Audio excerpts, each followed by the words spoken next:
Most people walk across empty fields without giving them a second thought. But on one ordinary day in 2009, a man carrying a metal detector stepped into a quiet field in Staffordshire, England. He wasn't searching for fame. He wasn't expecting history. He was simply enjoying his hobby. Then, his metal detector gave a signal, a strong one. He dug into the soil and uncovered a small piece of gold. At first, it looked like a single forgotten object, but with every step, the detector kept beeping again and again. What lay beneath that peaceful field would become the largest collection of Anglo-Saxon gold ever discovered in Britain. The man was Terry Herbert, an experienced metal detector enthusiast. For years, he had searched fields across England. Most days, he found nothing extraordinary. Old coins, bits of metal, fragments of farming equipment, small discoveries, but nothing that would change history. That September morning seemed no different. Until the ground revealed its first secret. One gold object became 2, then 5, then 10. The deeper Terry searched, the more gold appeared. Something wasn't right.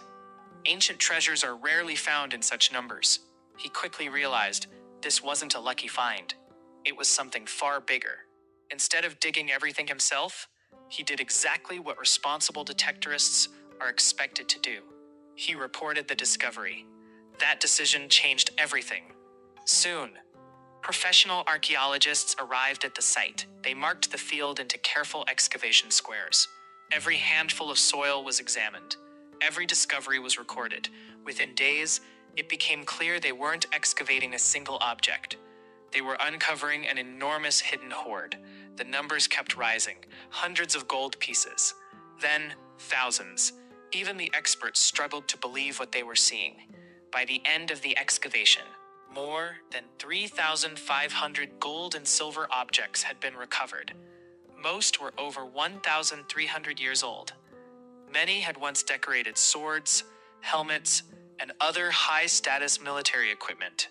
But one question immediately puzzled historians. Why were so many precious objects buried together, in the middle of an ordinary field? Who hid them? And why did no one ever return to claim them?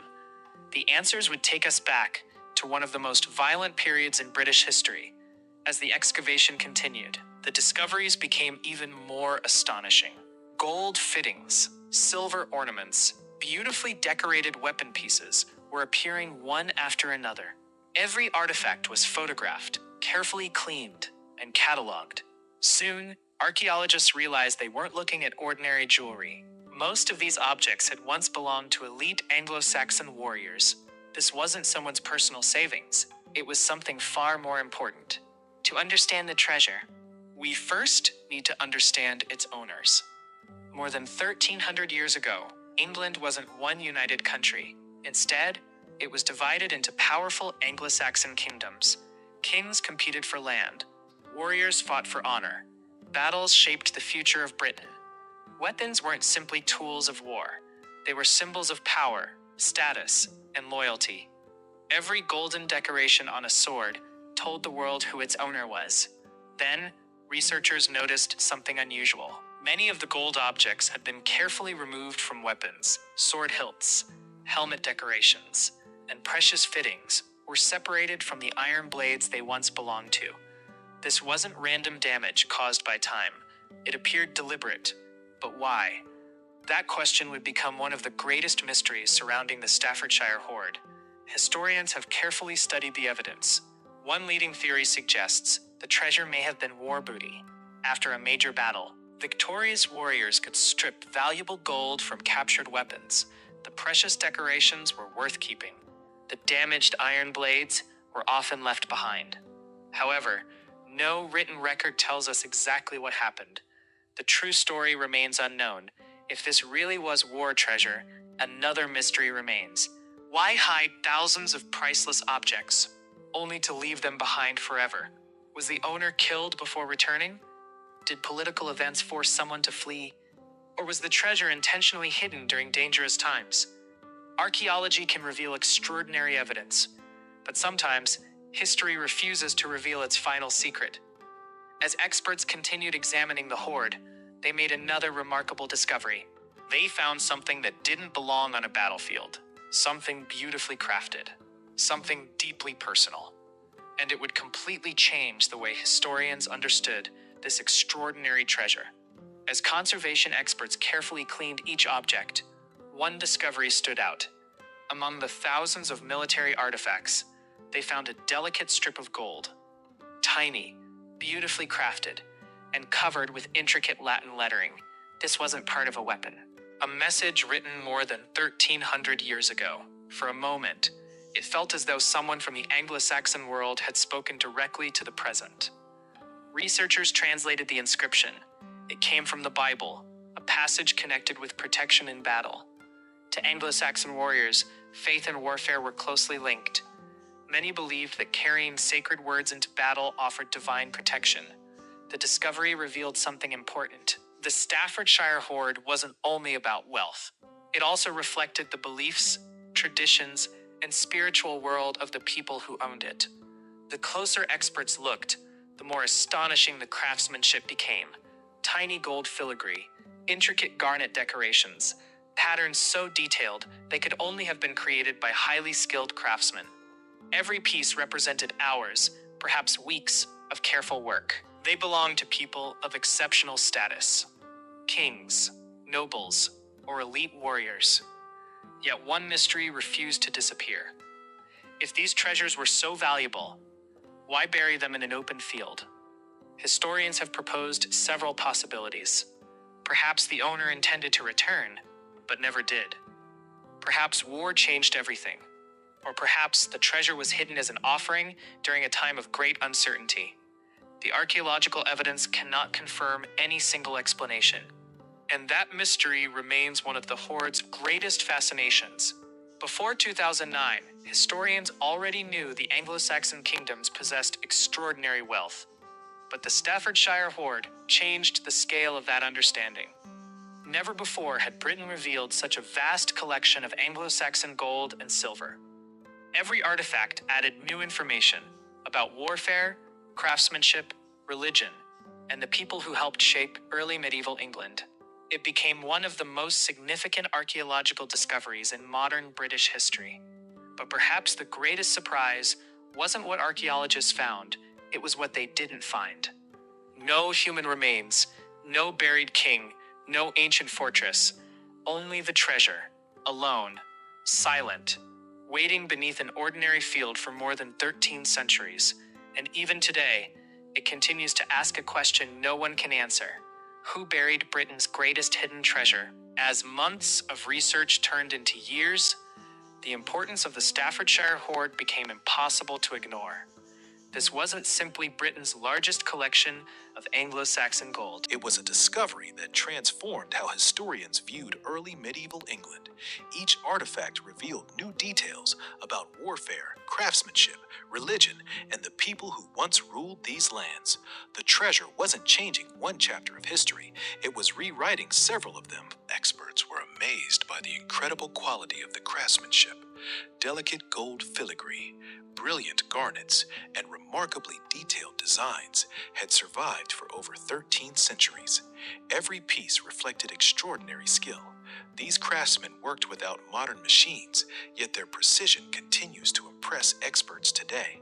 The Staffordshire Hoard proved that Anglo-Saxon England possessed artists whose talent rivaled the finest metalworkers of their age.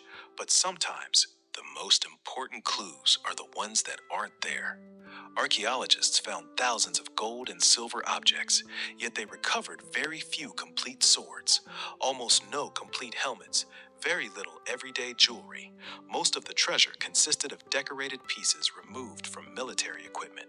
This suggested that whoever collected the hoard had a very specific purpose, but what that purpose was remains one of history's unanswered questions.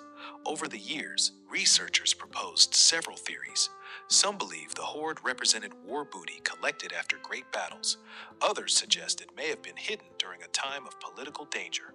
Another possibility is that it was intended as an offering, though the evidence is not conclusive.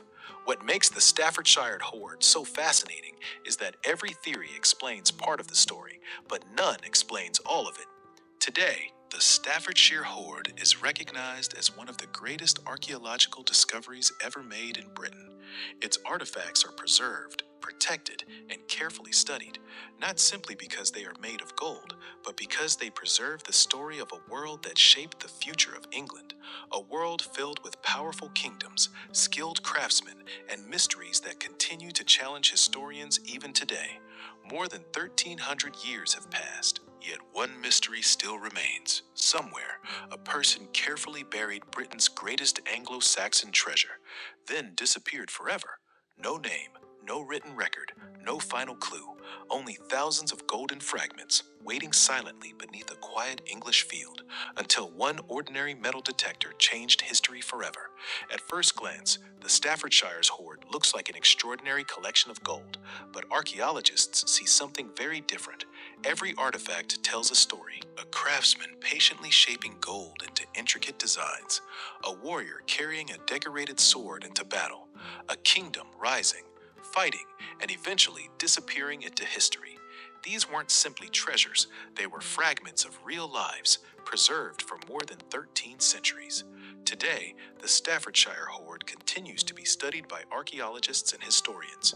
Modern technology reveals details that earlier generations could never have seen. Each new examination helps experts better understand Anglo-Saxon England. Not every question has been answered, and perhaps not every question ever will be.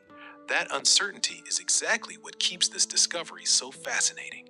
History isn't only about finding answers. Sometimes it's about learning to appreciate the mysteries that remain. Imagine if Terry Herbert had chosen a different field that morning, or decided to stay home. The Staffordshire Hoard might still be hidden beneath the soil today, waiting, silent, unknown. One ordinary decision, one ordinary walk, led to one of Britain's greatest archaeological discoveries. It reminds us that history isn't always hidden inside castles or ancient ruins. Sometimes it lies beneath an ordinary field, waiting for someone curious enough to look. More than 1,300 years after it was buried, the Staffordshire Hoard continues to rewrite history, not because of its gold, but because of the stories it carries. Stories of kings, warriors, craftsmen, faith, and a world that helped shape Britain. Some mysteries may never be solved, but perhaps that's what makes history so unforgettable. Thank you for watching. If you enjoy real archaeological discoveries and true British history, subscribe for more documentary-style journeys into the past, because somewhere beneath Britain's fields, another forgotten story is still waiting to be found.